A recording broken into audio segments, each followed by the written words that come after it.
Bismillahirrahmanirrahim. Assalamualaikum warahmatullahi wabarakatuh. Alhamdulillah wassalatu wassalamu ala Rasulillah wa ala alihi wa sahbihi wa man wala. Faqala ta'ala, a'udzu billahi minasyaitonir rajim. Ya ayyuhalladzina amanu kutiba 'alaikumus siyam kama kutiba 'alal ladzina min qablikum la'allakum tattaqun. Al-ayat sadaqallah wa ba'du. Hadirin, Allah Subhanahu wa ta'ala mewajibkan kita siam, saum. Oke. Saum artinya menahan. Saum artinya menahan. Jadi Allah mewajibkan kita menahan. Menahan ada dua makna. Satu, berarti kita mampu, tapi disuruh menahan. Kalau tidak mampu, itu ada ayat berikutnya. Wa 'alal ladzina yutiqunahu fityatun ta'amu miskin. Kalau memang mereka enggak mampu, maka enggak perlu menahan, enggak perlu puasa, tapi cukup membayar fidyah. Ini tolong camkan. Ini makna mendalam. Jadi puasa itu artinya nahan. Artinya kita punya kemampuan, tapi kita disuruh menahan. Kalau tidak mampu menahan, berarti tidak puasa. Itu baik mudahnya hukumnya. Itu makna pertama. Makna kedua, bahwasanya saum ini yang dimaksud menahan tadi itu menahan dari segala sesuatu yang sebenarnya selama ini mestinya kita lakukan, tapi tidak kita lakukan atau belum kita lakukan. Maka dalam 11 bulan itu kira-kira kita tanda kutip dikasih kelonggaran, dispensasi. 11 bulan mulai dari bulan Syawal sampai bulan Sya'ban itu kita dikasih kelonggaran. Makan boleh jadi tidak terkontrol. Pikiran boleh jadi nganar. Nafsu meletup-letup. Hati bingsal, kata orang Palembang, gundah gulana. Itu selama 11 bulan. Nah, begitu masuk bulan Ramadan, maka kemudian kita diminta untuk menahan. Pola inilah yang ingin kita capai setelah Ramadan. Pola ini yang ingin kita capai setelah Ramadan. Maka judulnya kan hari ini bahwa orang yang punya sakit hati sama dengan idak puasa. Materinya ku bagi sudah ada di mana? Di WA sampaikan. Hadirullah. Jadi pengertian puasa adalah menahan. Menahan dari apa? Satu, menahan dari hal yang sifatnya materi atau fisik, yaitu makan minum, yang kelihatan dan segala penampilan kita ini. Yang kedua, menahan dari hal pikiran yang negatif, bahasa mudahnya. Jadi selama Ramadan ini mestinya pikiran kita adalah pikiran yang positif, kira-kira. Yang ketiga, menahan dari nafsu. Nafsu itu keinginan. Keinginan itu macam-macam. Mulai dari pingin kita ini katakanlah, tapi semuanya keinginan itu kata kuncinya sih kok. Ingin enak. Nggak ada orang yang ingin bertanya, ada nggak keinginan untuk enak? Boleh keinginan untuk enak, tapi masalahnya pengen enak tapi tidak galak usaha, kan gitu. Ini yang masalahnya. Pengen enak tapi tidak galak usaha, insyaallah. Kemudian menahan diri dari hati yang gundah. Ada doa sebelum kita salam, itu doa, Allahumma inni a'udzubika min ilmi la yanfa wa qalbi la yakhsha wa amalin la yurfa wa du'ain la yusma. Itu doa Nabi ketika sebelum salam. Setelah kita doa fil alamina innaka hamidum majid, ada doa. Salah satu doanya itu tadi, Allahumma inni a'udzubika min ilmi la yanfa. Kami berlindung dari ilmu yang tidak bermanfaat. Wa qalbi la yakhsha, dari hati yang gundah gulana, ya, wa amalin la yurfa, dari amalan yang tidak naik kepada Allah, wa du'ain la yusma, dari doa yang tidak pernah didengar oleh Allah. Jadi puasa pengertiannya menahan. Menahan artinya kita mampu, tapi kita tidak melakukannya. Kalau nggak mampu, namanya tidak usah puasa. Namanya di Al-Quran membayar fidyah. Oke. Yang kedua, Rasul bersabda, sumu fatasihu. Kalau kamu puasa pasti kamu sehat. Saya kasih contoh sesuai tema hari ini. Sesuai tema hari ini yaitu orang yang hatinya sakit sebenarnya nggak bisa puasa. Atau makna puasanya itu tak ada. Kenapa? Karena orang yang puasa sebenarnya pasti sehat. Gini. Contoh, makan jam berapa kalau puasa? Jam sahur, anggaplah jam 4. Jam 4, makan lagi jam 18. Berapa jam itu jadi? 14 jam. Kemudian makannya nggak bisa banyak-banyak, sedang segitulah. Itu takarannya. Kira-kira kita sekali makan waktu itu sekitar 900 kalori. Jadi 2 kali makan itu 1800 kalori. Rata-rata orang butuh 1800 kalori. Kecuali orang yang memang berpikir berat itu butuh 2500 kalori. Jadi pecah aku ini butuh 2500 ini. Dengar ini. Bapak Ibu juga kurasa harus 2500 ya. Mulai sekarang ya, banyaklah mikir. Kalau kerja seberat-berat jadi tukang itu tetap 1800 kalori. Cuman kelihatannya aja makannya banyak. Tapi kalau kita ini butuh 2500, harus milihnya pinter. Ya, salah satu kalori atau yang cukup tinggi asupan itu, kalau daging yang paling tinggi adalah daging kambing. Jadi pecah aku ini mesti makan daging kambing tiap hari mesti. Kira-kira itu. Jadi orang berpikir butuh 2500 kalori, berpikir keras. Orang yang biasa-biasa 1800 kalori. Itu cukup sahur 900, buka 900. Mau tahu seperti apa 900 kalori? Ya pokoknya kamu sahur biasa itu 900. Sahur kita seperti biasa itu 900. Buka puasa biasa itu 900. Kecuali mohon maaf buka puasa ada 9 macam pempek itu lebih dari 900. Ya 9 macam pempek sebut saja.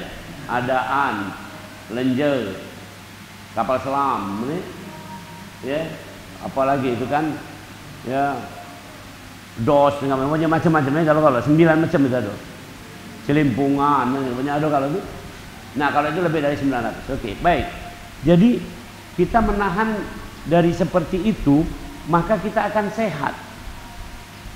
Makanan jam 4 pagi nanti waktu puasa itu akan habis kira-kira jam 10. Jam 10 udah total didistribusi ke seluruh tubuh, dipakai sebagai metabolisme. Dari jam 10 sampai jam 18, 8 jam kita nggak punya makanan, maka kita bongkar cadangan. Dalam bahasa kedokteran disebut glikolisis. Dibongkarlah cadangan makanan itu. Cadangan makanan itu dalam bentuk lemak. Pelan-pelan nih saya sampaikan. Ini ada maknanya. Dalam bentuk lemak. Lemak itu terbentuk karena kita kelemahan. Nah itu baiknya. Jadi selama ini kita hidup ini leha-leha. Itu yang dihancurkan di masa puasa. Oleh karena itu selesai puasa orangnya sehat, punya eagerness, punya semangat. Oke, baik. Hadirin. Jadi mestinya puasa itu hasilnya sehat, itu kata Rasulullah. Jadi yang pertama tadi puasa adalah menahan. Yang kedua puasa adalah sehat. Yang ketiga, nah ini ketiga. Yang ketiga bahwasanya Allah berfirman dalam hadits qudsi, kullu amalin li ibni Adam ila saum fa innahu li wa ana ajzibi. Pelan-pelan saya sampaikan. Setiap amalan anak Adam itu balasannya jelas untuknya. Bapak Ibu sedekah sama saya air minum nih. Ini ada depan saya air minum. Nanti saya minum. Maka balasannya adalah 700 gelas air minum akan dikasih ke Bapak Ibu. Itu jadi jelas. sedekah air balas air, mempermudah urusan orang dibalas mudah urusannya, senyum dibalas senyum, makanan dibalas makanan. Itu yang kata Allah, kullu amalin li ibni adam illa saum. Tapi untuk puasa tidak begitu. Puasa, begitu kita berpuasa, langsung puasanya diambil Allah. Diambil Allah, kemudian balasannya apa? Tidak tahu kita. Karena kata Allah, wa ana ajzibi. Saya yang membalasnya dengan versi saya. Versinya Allah. Sekarang kita husnuzon saja. Kira-kira kalau balasan Allah itu akan lebih baik atau biasa-biasa baik? Lebih baik, dan kita nggak tahu mana yang dibutuhkan oleh kita. Makanya bulan puasa ini spesial, sangat spesial. Mintalah apa yang menjadi kebutuhan kita, mintalah apa yang menjadi problematika kita, karena Allah Maha tahu. Ini bisa dibalas gara-gara kita ini puasa. Jadi puasa bukan dibalas ganjaran puasa, tapi puasa dibalas apapun oleh Allah, terserah Allah. Wa ana ajzibi. Bahasa kerennya spesial, khusus. Lanjut. Saum atau puasa adalah bermakna di Al-Quran disebutkan gini, Syahrul Ramadan alladzi unzila fihil Qur'an. Pada bulan puasa diturunkan Al-Quran. Jadi selama bulan puasa kita harus mengenal Al-Quran. Lebih jauh lagi berinteraksi dengan Al-Quran. Lebih jauh lagi mengajarkan Al-Quran. Lebih jauh lagi ya mengajak orang kepada Al-Quran. Maka di Al-Quran disebutkan Syahrul Ramadan alladzi unzila fihil Qur'an. 1. Hudalin nas. Jadikan dia petunjuk. Sekarang Al-Quran belum jadi petunjuk. Petunjuk masih nanyo sama manusia. Petunjuk masih nanyo sama orang luar negeri. Petunjuk masih ini itu segala macam. Petunjuk mestinya adalah Al-Quran dalam kehidupan kita ini. Wa bayyinati. Ya, penjelas. Kalau kurang jelas juga lihat di Al-Quran, clear, semua masalah jelas. Wal furqan, ini Al-Furqan ini sini. Furqan adalah differentiate bahasa Inggrisnya, pembeda. Sekarang ada beda nggak antara kita sama orang lain misalnya? Kadang-kadang agak mirip-mirip ini, ya, agak mirip-mirip. Nyebut masjid rumah ibadah, bukan masjid-masjid. Ini bukan omongan saya, silahkan baca di Al-Quran. Yang barusan kita peringati Isra Mi'raj. Subhanalladzi asra bi'abdihi laila minal masjid. Bukan minal rumah ibadah, bukan. Kita sekarang sama-sama. Waduh, harus punya diferensiasi gitu. Kalau kita bicara sholat, itu bukan sembahyang sebenarnya. Kalau saya suka ngomong sembahyang itu kan untuk orang awam aja gitu. Tapi yang tepatnya bicara harus ada diferensiasi. Bahasa kita yang ini itu Allahu Akbar namanya sholat gini. Karena sholat beda dengan sembahyang dalam terminologinya gini. Itu diferensiasi. Terus kita tampil, kita apa, kita bicara, kita bersikap, itu semua berdasarkan Al-Quran. Itu namanya furqan. Oke. Dan yang terakhir, Ramadan itu adalah dijanjikan oleh Allah setiap Ramadan ada malam yang namanya Lailatul Qadar. Dan Lailatul Qadar itu dirahasiakan oleh Allah. Para ulama sudah ambil kesimpulan, ini saya simpulkan saja biar ringkas.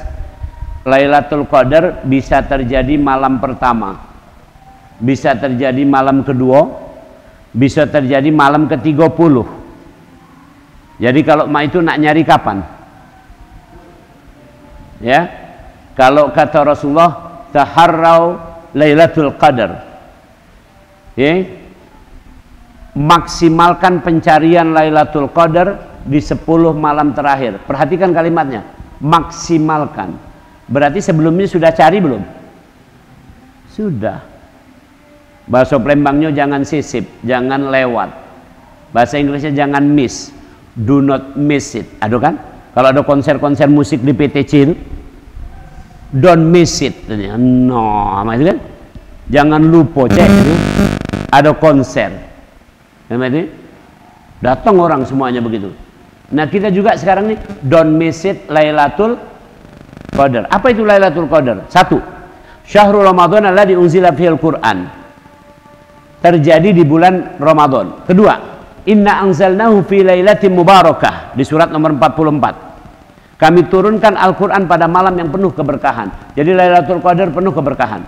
Ditambahkan dengan pamungkasnya inna anzalnahu fi lailatul qadar. Kami turunkan Al-Qur'an pada malam yang disebut secara spesifik sebagai malam Lailatul Qadar. Kemudian kita nggak tahu wa ma adraka ma Lailatul Qadar. Apa itu Lailatul Qadar? Allah mengatakan Lailatul Qadar, qadar itu ketentuan. Lailatul Qadri khairum min alfi syahr. Kalau Presiden Jokowi bikin apa itu? Apa kemarin tuh yang rame-rame dikit tuh? Undang-undang Omnibus Law yang 5 undang-undang, berapa undang-undang jadi sikok. Nah, sekarang Allah bikin malam 1000 bulan dijadikan 1 malam. Itu kata Allah. Lailatul Qadri, namanya Lailatul Qadar, khairun, better than, lebih bagus bahkan, ya. Min alfi syahr, dari alaf itu 1000, syahr itu bulan, lebih bagus dari 1000 bulan. Jadi ada suatu malam yang Allah membuatkannya ringkas.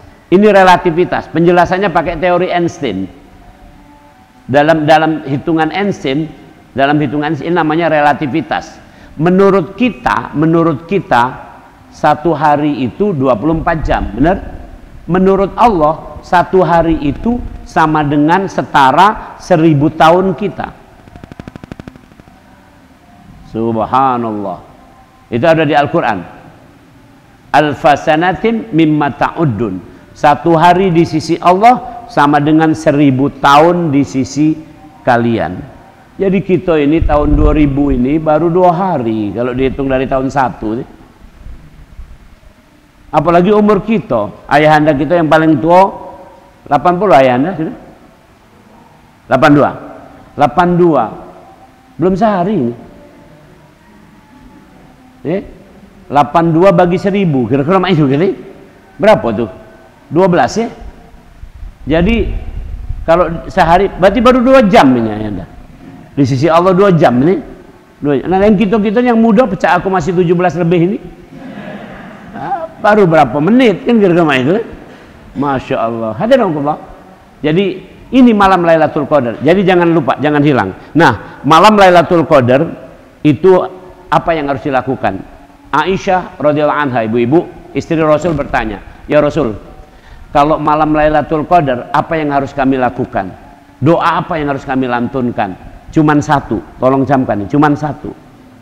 Jadi Lailatul Qadar itu udah usah mikir yang macam-macam. Misalnya contoh begini, mari kita ini itu, tapi saya dulu dilatih agak aneh nih. Saya dulu di pesantren dilatih malam Lailatul Qadar itu, kata kiai di pesantren saya, kamu mandi 7 sumur. 7 sumur. Jadi mandi mulai dari rumah. Jadi kira-kira jam 12 saya suruh mandi di rumah. Kira-kira itu harus selesai mandi sebelum sahur. Jadi selesai 3:30. Jadi berapa? Jam 12 sampai 3:30 berarti 3 jam setengah ya? Setiap setengah jam. Jadi jam 12:30 mandi lagi. Sumur mana? Tetanggo. Terus begitu sampai terakhir mandi di pesantren. Itu yang saya lakukan. Sekarang saya baru tahu maksudnya supaya tidak tertidur. Coba kalau tidak percaya nanti malam-malam Ramadan mulailah mandi jam 12 nih. Jam 12:30 mandi lagi, tidur tidak kira-kira kamu nih? Tidak percaya tidur nih. Pesannya itu kira-kira. Tapi oke lah, itu kiai mengajarkan begitu. Tapi maksudnya bahwa tanazzalul malaikatu waruhu fiha bi'idni rabbihim min kulli amrin salamun hiya hatta matla'il fajar. Ditunggu sampai fajar. Jadi habis Isya sampai fajar itu adalah malam Lailatul Qadar. Space-nya sangat panjang. Apa yang dilakukan? Kata Nabi Muhammad, berdoalah ini. Satu aja doanya. Allahumma innaka afuwun tuhibbul afwa fa'fu anni. Kita hafal galau. Afuwun itu maknanya dua. Satu, afuwun artinya dihapus dosa. Afuwun artinya dihapus dosa. Maghfirah diampuni dosa. Beda. Maghfirah diampuni dosa. Afuwun dihapus dosa. Saya kasih contoh mudahnya. Ini ada hadisnya tapi aku versikan Palembang baik. Suatu saat ada orang dipanggil oleh Allah di hari kiamat nanti, kemudian berdiri di hadapan Allah, dibacakan kesalahan dia. Wahai hambaku, engkau dulu pernah goco ustad. Misalnya gara-gara itu bahasa Palembangnya. Engkau dulu pernah nakut-nakuti ustad. Dosa tak itu? Dosa. Tapi kemudian kata Allah, sekarang aku ampuni. Itulah sama dengan maghfirah. Tapi kalau afuwun, kita sampai di akhirat kaget, padahal kita pernah gocoh ustad. Kita ingat, aku pernah gocoh ustad. Tapi ngapa dak katik catatannya lagi nih? Sudah dihapus. Jadi lebih pakem mana kira-kira? Maghfirah atau afuwun? Pingin yang mana kita nih? Afuwun. Kalau tidak jadilah maghfirah juga jadi. Jangan sampai maghfirah juga tidak dapat. Karena kata Allah, wastaghfirullah innallaha ghafurur rahim. Minta ampun kamu kepada Allah pasti, tapi afuwun tidak katik dalil itu. Ulangi. Kalau istighfar itu dijamin oleh Allah di surat Muzammil. Wastaghfirullah, minta ampunlah kepada Allah. Innallaha ghafurur rahim. Allah pasti mengampuni kamu dan menyayangi kamu. Tapi afuun itu diminta khusus pada malam Lailatul Qadar. Levelnya, grade-nya tinggi. Subhanallah. Ini semangat kita menghadapi Ramadan. Yang kedua, di surat Al-Baqarah ayat 219. Itu ada kata-kata afuun. Yas'alunaka madza yunfikun qulil af. Katakan, apa yang harus kami sedekahkan adalah afuwun. Yang harus kamu sedekahkan afuwun. Ini ada hadisnya, Nabi ditanya oleh seorang sahabat. Sahabat ini kayo rayo, datang kepada Nabi. Ya Rasul, saya banyak dinar. Ibu-ibu ada yang namanya dinar? Dinar itu sama dengan 4,25 gram emas. Satu dinar sama dengan 4,25 gram emas. Jadi ada orang sahabat Nabi dinarnya banyak. Kemudian ngadu kepada Rasul, ya Rasul, dinar saya banyak. Apa yang harus saya lakukan? Maka kata Rasulullah, pakailah untuk kehidupanmu. Dijawab oleh sahabat ini, berlebih ya Rasul. Pakailah untuk menghidupi orang tuamu. Berlebih ya Rasul. Pakailah untuk menghidupi anak keturunanmu. Berlebih ya Rasul. Maka dijawab lagi Rasul, kalau mak itu kamu lebih tahu nak kamu apakan ini. Ini namanya melimpah. Ini yang disebut sebagai afuwun. Jadi kalau kita sedekah itu berarti menunjukkan kita berkelimpahan.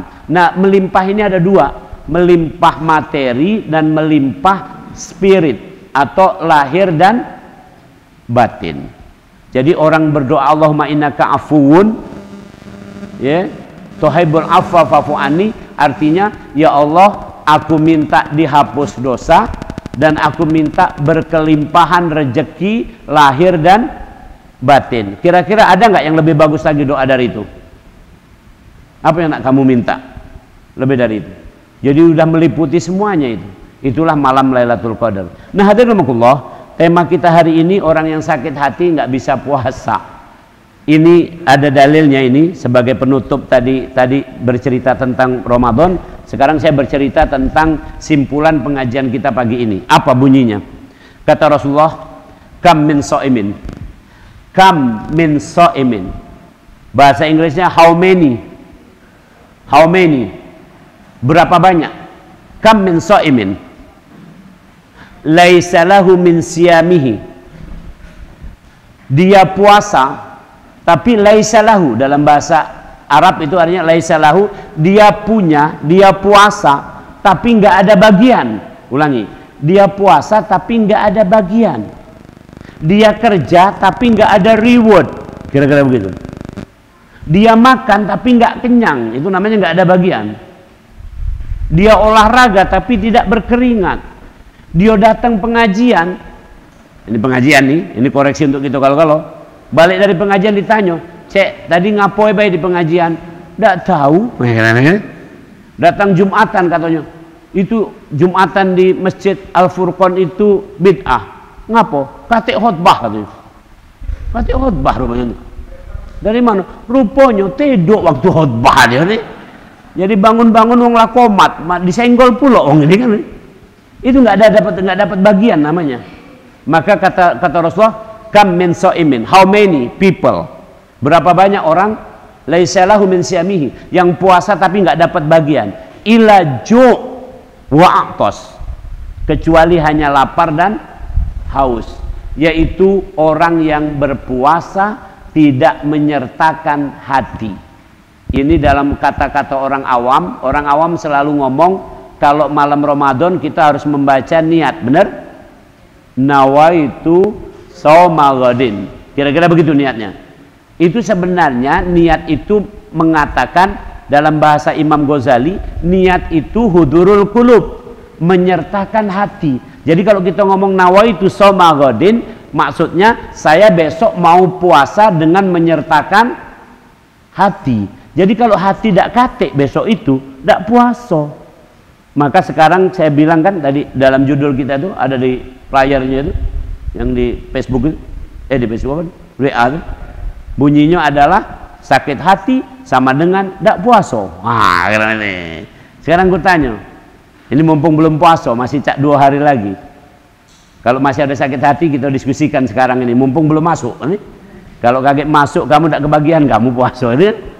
Ya, sakit hati yang utama ada 3. Sakit hati yang menyebabkan puasanya nggak ada itu ada 3. 1 adalah sombong. Kata Rasul, sombong itu adalah menolak kebenaran dan meremehkan orang lain. Jadi selama bulan puasa ini terimalah kebenaran dari manapun datangnya. Tawaduklah kita itu menerima kebaikan. Siapa baik nunjuk nasihat kita iyokan. Jangan bantah lagi puasa ini. Iyo mak itu Jangan ngomong mak mana cek madai. Nah, kalau sudah ngomong madai itu tidak tahu lagi gitu. Jadi sekali lagi terima. Yang kedua, jangan meremehkan orang lain. Puasa ini kita lemes, sebagaimana lemesnya orang nggak punya makanan, bener? Orang yang nggak punya makan tuh. Saya kemarin lewat itu. Aduh, tadi malam nih saya ke tempat teman saya tuh di arah Demang itu macet nih. Saya lihat tuh ada orang duduk di pinggir jalan, duduk mak itu. Cak lemesnya gitu. Mungkin lo makan mamang itu kan. Sementara nengok ke sana kafe-kafe rame nih gitu. Beda nian gitu. Sementara kita berjalan. Kita bisa seperti orang di kafe, bisa seperti orang yang lemes tadi. Jangan pernah meremehkan orang lain. Tapi nggak tahu kedudukannya di sisi Allah. Itu penyakit pertama yang hati kita rusak dan puasa tidak ada, sombong. Yang kedua adalah dengki. Ulangi, dengki. Dengki itu ada 2 cirinya. 1, ingin nikmat itu pada dirinya. Ingin nikmat itu pada dirinya. Kemudian yang kedua, ingin nikmat itu hilang dari orang lain.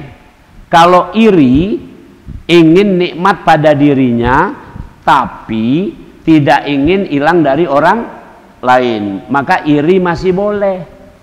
Tapi irinya ada sebab. Kata Rasul, yang iri boleh, iri sama ahli ilmu. Orang yang banyak ilmu kita iri. Mak mano pacak dia menuntut ilmu. Yang kedua, orang yang ahli Quran, bacaan Al-Qurannya bagus, lemak nian. Kalau begitu dengar Bismillahirrahmanirrahim, inna anzalnahu fi lailatul qadr. Wah, langkah lemak kita dengar bisa gitu. Coba aku mak itu juga. Nah, itu iri boleh. Tapi tidak ngomong mak ini. Mugola mamang itu kaget tak pacak ngomong lagi. Aku baik yang pacak ngaji. Nah, itu dengki kayak gitu. Kemudian yang ketiga adalah iri sama orang yang sedekah terus memfasilitasi. Coba bayangkan ya. Mohon maaf nih. Saya bukan dalam konteks apapun, tapi konteks ini relevan.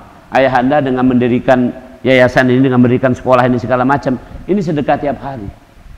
Jangan kamu tidak ngomong tidak sedekah, ini sedekah. Dalam hukum fisika namanya energi itu kekal, hanya bisa diubah dari satu bentuk ke bentuk lain. ini omongan saya ini akan abadi, ada di mana-mana. Saya yang memfasilitasi ini siapa? Masjid ini kan? Masjid ini yang memfasilitasi mendirikan siapa? Ya Anda kan? Kira-kira begitu. Jadi kira begitu. Jadi orang, saya iri sama beliau. Mak Mano ini pacak terus ini bersedekah. Jadi iri seperti itu. Tapi nggak pingin hilang dari yang gitu itu tadi. Tapi kalau dengki pingin hilang. Mugolah jabatan itu boleh aku, kaget mamang itu mati. Itu dengki nih anu, dengki nih anu. Masya Allah. Oke. Itu penyakit kedua yang puasa nggak ada maknanya. Yang pertama tadi apa? Sombong. Yang kedua dengki. Yang ketiga, au asyaddu qaswah. Thumma qasat qulubukum min ba'di dzalika. Setelah kamu mendapat peringatan, setelah kamu dapat ilmu pengetahuan, justru hati kamu jadi batu. Masih tidak dengar-dengar juga. Ya Rabbi Karim. Ini bukan dia tidak tahu. Hatinya keras itu karena menentang. Bahasa Inggrisnya deny. Mohon maaf kalau ada yang namanya Denny. Ya, Denny itu nolak artinya. Tapi kalau kamu namanya Denny, sebenarnya Denny Preman. Jadi menolak premanisme. Gara-gara itu, gara-gara itu. Serahlah pokoknya. Tapi saya sampaikan tuh Denny. Ya, kalau Daniel itu nabi. Ada di Al-Quran. Ada nabi namanya Daniel. Jadi Daniel itu nabi, nama nabi itu. Itu ada di Al-Quran surat Al-Baqarah ketika peristiwa peperangan antara Jalut dan Tolut. Nah itu nabi yang disebut itu waqala nabiyuhum, dan berkatalah nabi mereka. Itu nabi itu namanya dalam sejarah adalah Nabi Daniel. Saya punya paman namanya Daniel. Wah, keren. Atau paman Benjamin. Aduh, Benjamin adiknya siapa? Silakan, pokoknya yang keren-keren lah. Oke ya, oke. Hadirin rahimakumullah. Jadi keras hati. Apa ciri keras hati? Keras hati itu biasanya nak kendak-kendak dia dewek. Puasa ngomong kotor. Kapan ditegur? Mulut-mulut aku dewek. Nah itu keras hati itu. Puasa melotot-melotot. Ngapa cek melotot-melotot? Ngapa? Ini perasaan aku lagi tidak lemak. Nama itu. Ini keras hati. Maka kata Rasulullah, kam min shaimin laisa lahu min siyamihi la ju' wa atos. How many people? Berapa banyak orang yang puasa tapi nggak dapat bagian dari puasa, kecuali hanya lapar dan haus. Selesailah tema kita pagi ini. Sudah saya sampaikan, lebih baik kita bertanya jawab. Intinya pertama sudah saya gambarkan tadi puasa itu mak mano. Yang kedua, orang yang hakikatnya tidak puasa adalah orang yang punya sombong, punya dengki, dan hatinya keras. Kalau soal tidak punya duit, tidak punya apa, itu masih dapat bagian puasa. Tapi kalau punya 3 hal yang jelek ini tadi, tidak puasa dia berarti. Tidak puasa. Demikian, mungkin ada yang kita diskusikan. Tafadhol. Tiba Ramadan tiba, marhaban ya Ramadan, marhaban ya Ramadan, marhaban ya Ramadan, marhaban ya Ramadan. Ramadan tiba, Ramadan tiba, Ramadan tiba, marhaban ya Ramadan, marhaban ya Ramadan, marhaban ya Ramadan, marhaban ya Ramadan. Ramadan tiba, semua bahagia, tua dan muda bersuka cita. Bulan ampunan, bulan yang berkah, bulan terbebas api neraka. Andaikan saja Ramadan semua, bulan yang tiba, bulan yang ada, karena besarnya setiap pahala yang dijanjikan kepada kita.